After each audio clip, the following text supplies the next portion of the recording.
We have week 2 of SharpShooters event and MSP is out, and not that we already knew who they are, but if you are new, let's say, then it's a surprise for you. Clayton Keller, Drew Doughty, Noah Hannafin, Jordan Kyrou, and Tim Stutzel are the MSPs from this week. And to be honest, I have to say then I don't really understand the player choices. Don't take me wrong, these cards are good and they are all usable, but when you're talking about the SharpShooters event, you probably would expect players like Aston Matthews, Ovechkin, or like anyone, even Leon Draisaitl getting an MSP, but nah. And of course we also have the base event cards. Mark Scheifele and John Tavares at 90 overall, Mackenzie Weegar, Thomas Hertl at 89, Brant Clark and Michael Kesselring at 88, also Shane Gostisbehere got an 88 overall card, and then we have a bunch of 86s and 87s. Probably John Tavares and Mike Scheifele would be the only ones I would recommend you getting them, because every other card, in my opinion, is just a team item or a card to complete the objectives. And to be honest, this week the objectives are also quite weird. Now let's look at the players, and we will start with Drew Doughty. At 6'1", 210, quite a big right-handed defenseman.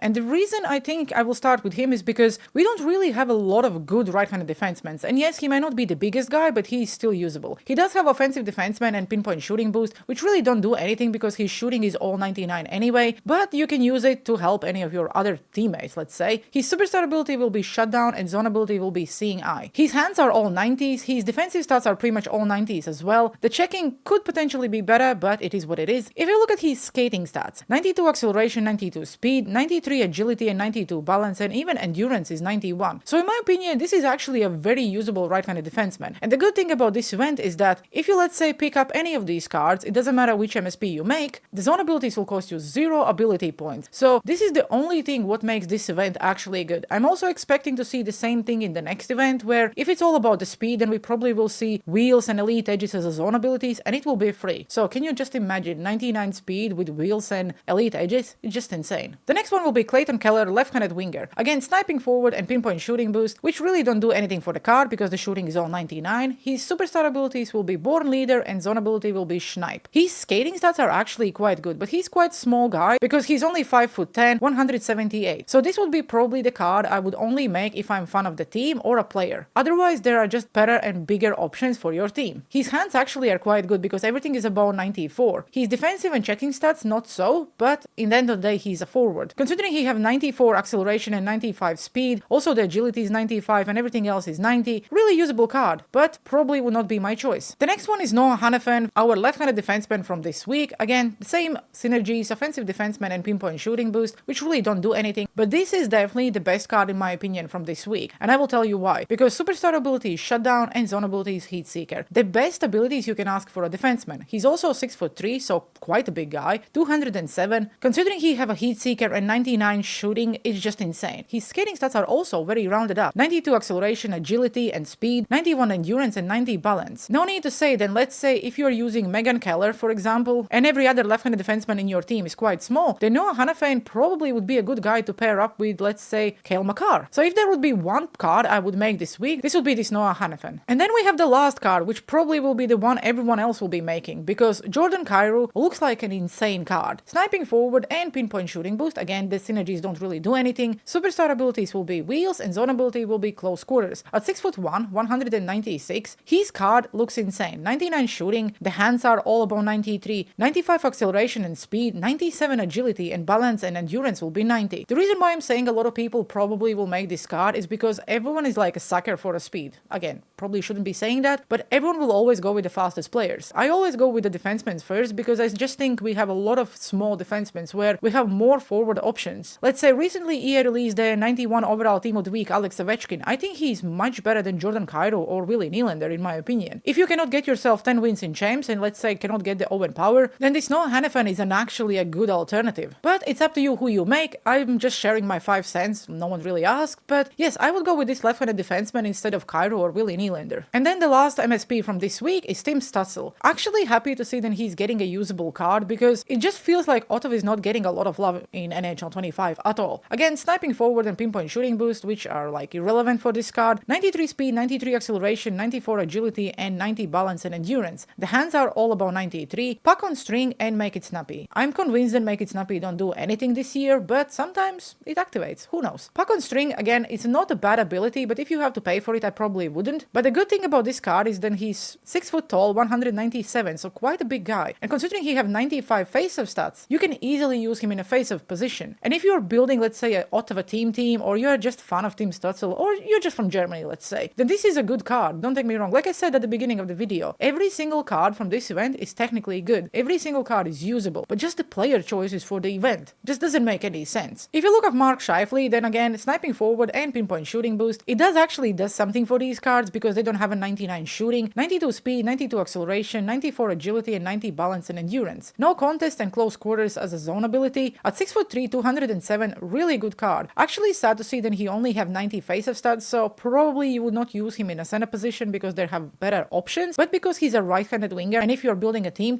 or just was waiting for a usable Mark Scheifele card, this is one. And we also finally have John Tavares card who can skate. If you activate sniping forward and pinpoint shooting boost, then you can see that his shooting stats are really good. Acceleration is 92, same as speed, endurance is 90, 92 balance, and 93 agility. Very usable card. With 93 face-off stats, also if you're building a team for Toronto Maple Leafs, this is like a must-have card, considering we are not having any usable Aston Matthews card and you really need someone to play in a center position. The hands are okay, but probably, again, nothing spectacular. But considering how easy it is to score goals this year, I just don't really think that the stats matter that much. Another good card released yesterday is this Thomas Hertl. At 6'3", 215, with sniping forward and pinpoint shooting boost. Again, I'm repeating myself, but every single card have the same synergies, like I cannot really do anything about it. Superstar abilities will be ankle breaker and make it snappy. The shooting is decent for his size, and considering his skating stats are also very good, 92 acceleration and 92 speed, 93 agility, balance is 90, and endurance is 89. At 89 overall, very usable card. If you're building a Sharks team,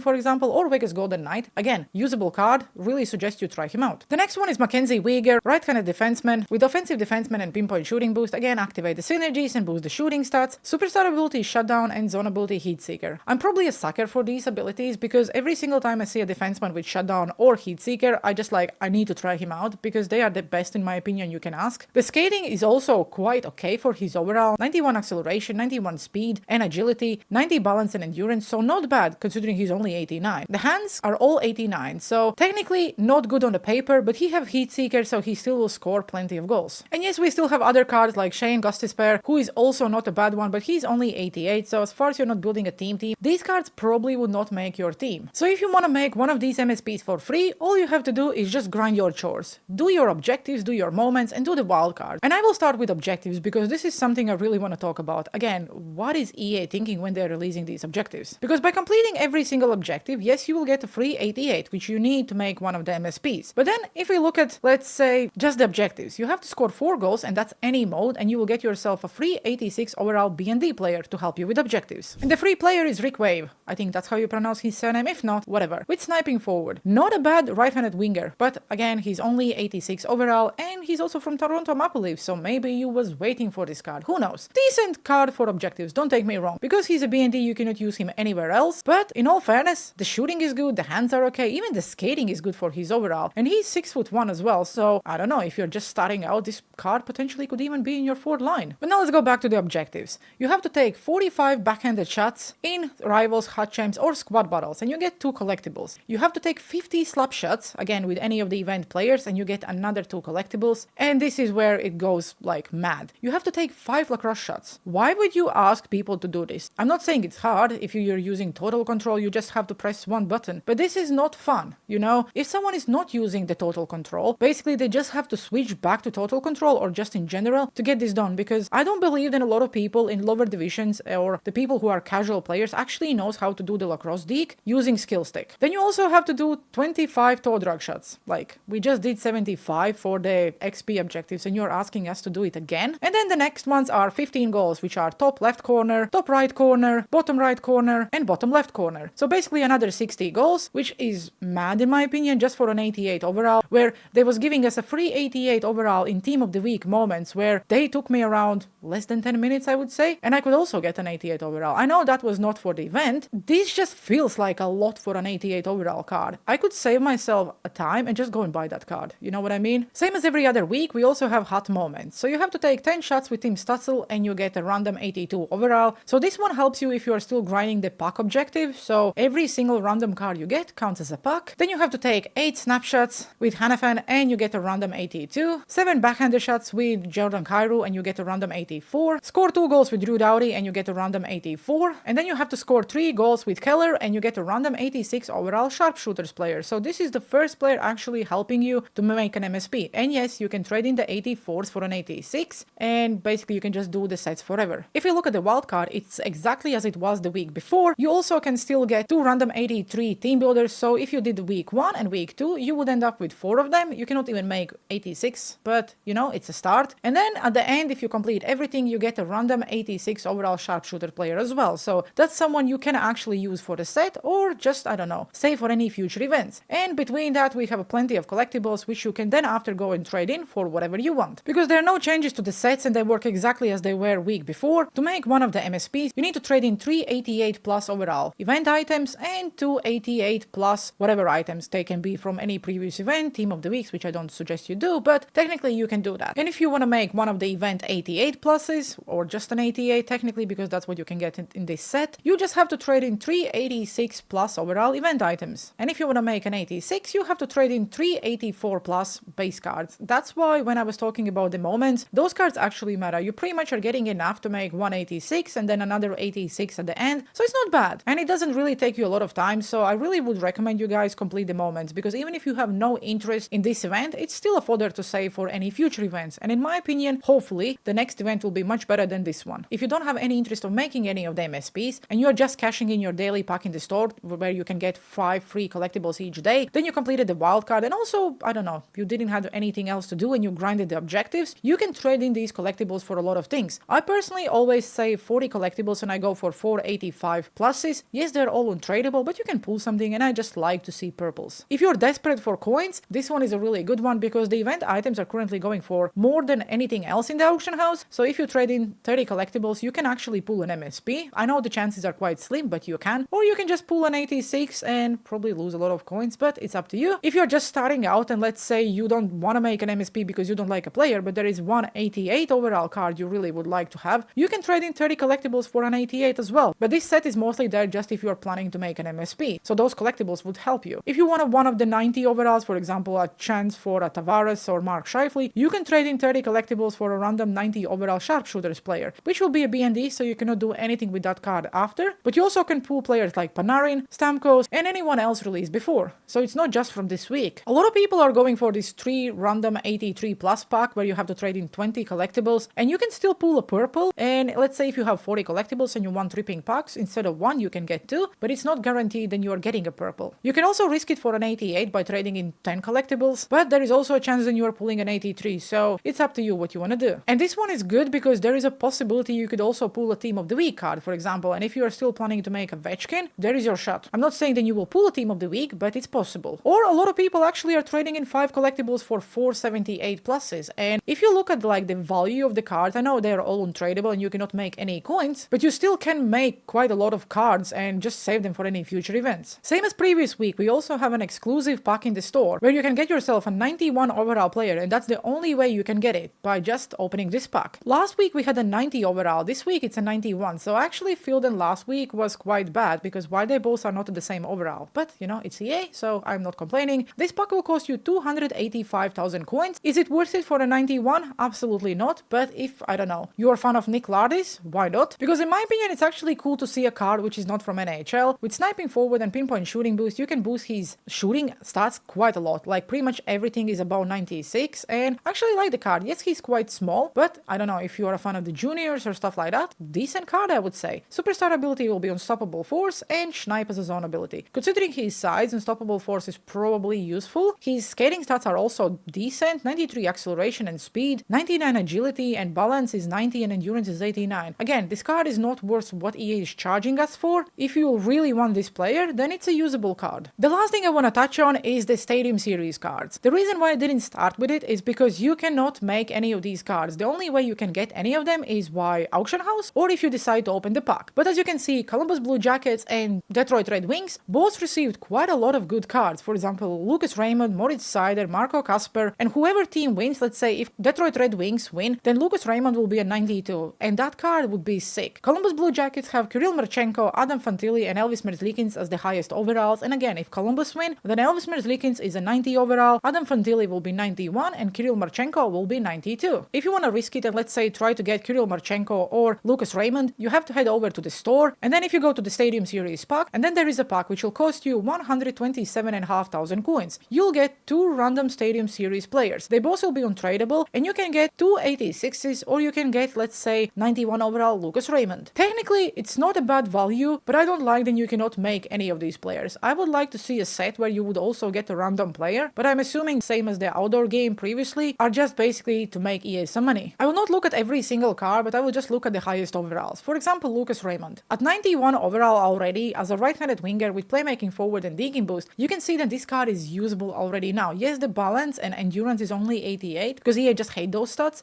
but he does have puck on string and make it snappy. His hands are very, very good, all about 97. His shooting is also decent, and in general, if you're a fan of one of these teams, then these cards would be just fun to, I don't know, have it, so when you're watching the game, it just makes it more fun. If you're not fan of any of these teams, then I probably would say Kirill Marchenko is better, because he's 6'3", 195, so it means he's a bigger right-handed winger. With sniping forward and digging boost, again, it boosts the shooting, also boosts the hands. His superstar ability is Unstoppable Force, and zone ability is Snipe. So that straight away makes this card, I don't know, in my opinion, more fun. Yes, his skating stats are not as good, but acceleration is 93, speed is 93, the agility and balance is 96. With his size, I actually think it's good. And endurance is same, 89. Then we have new Moritz Seider in the town, and actually love the card. Two-way defenseman and checking boost, superstar ability will be shut down, and elite edge. Is actually interesting to see that Moritz Seider is getting elite edges, but his shooting is quite mid, but again, he's quite a big guy, so still will score goals. His skating is quite average as well, but I always loved Moritz Seider cards, and if I would open that pack, I would absolutely love to pull this one. If you look at Adam Fantilli, I think this is also a usable card. Power forward and agility boost with tape to tape and close quarters. The skating stats are pretty much the same as every other card, because the endurance is 89, his shooting is around 90, and his hands are also not very good. But he does have a 90 face-off stats, so for example, if Columbus Blue Jackets wins, then I probably would say his face-off stats also will go up by 1. Then the only card I will go and buy, because I'm just Latvian and I really want to have Elvis Merzlikins. Yes, he's definitely not the best goalkeeper to use, but I always will use my favorite players, and if Elvis Merzlikins have a usable card, I will go after it. He does have agility boost and speed boost, superstar ability is no timer, and light work. Because he's only 6'3", 184, he's probably not usable. Yes, his speed is 90 and aggression is 83. Those stats are okay, but we all know that you have to use the biggest and the tallest goalie, which Elvis Merzlikins unfortunately is not. If Columbus win, he will be a 90 overall, so maybe I will be able to use him, I don't know, at least while I'm grinding my rivals games, maybe not for champs, but still, I always will go after my favorite players, and that's what I recommend you do as well. So yeah, that will do for today's video. Love to see Stadium Series cards, always more fun to watch the actual game, but when it comes to the MSPs, I don't know, I'm just very, very disappointed with this event. Like I said multiple times, don't take me wrong, the MSPs, the actual cards are good, it's just the player choices. If this event would be named anything else, I would have no issues with it, but if it's a SharpShooters, then I don't know, it just doesn't make sense. Let me know down in the comment sections below, are you making any of the MSPs from week 2? What do you think about the objectives week 1 and week 2? And if you enjoyed the video, please make sure you like and subscribe. It's free, makes me smile and helps the channel a lot. Thanks for watching, have a good one, and see you on dice.